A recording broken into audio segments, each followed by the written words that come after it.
Sa ngalan ng Ama, ng Anak at ng Espiritu Santo. Amen.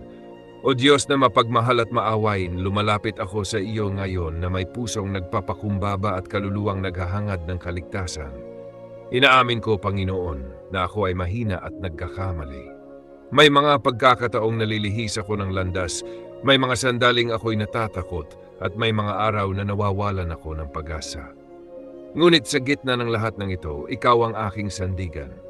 Panginoon, iligtas mo ako sa lahat ng masama, sa panganib na nakikita at hindi nakita, sa mga desisyong maaring maglayo sa akin sa iyo, at sa anumang hahadlang sa iyong plano para sa aking buhay.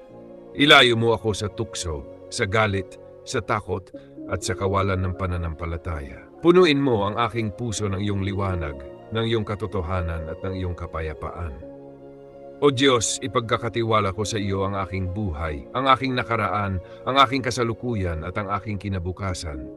Ikaw ang aking tagapagligtas. Ikaw ang aking pag-asa, ikaw ang aking lakas. Sa oras ng panganib, ikaw ang aking kanlungan. Sa oras ng kahinaan, ikaw ang aking lakas. Sa oras ng pagkaligaw, ikaw ang aking gabay pabalik sa tama. Panginoon, iligtas mo ang aking isip mula sa mga isipang sumisira sa akin. Iligtas mo ang aking puso mula sa sugat na hindi ko kayang pagalingin mag-isa. Iligtas mo ang aking kaluluwa at ilapit mo ito lalo sa iyo. Turuan mo akong mamuhay ayon sa iyong kalooban. Tulungan mo akong pumili ng tama kahit mahirap. Bigyan mo ako ng lakas na manatili sa landas ng liwanag.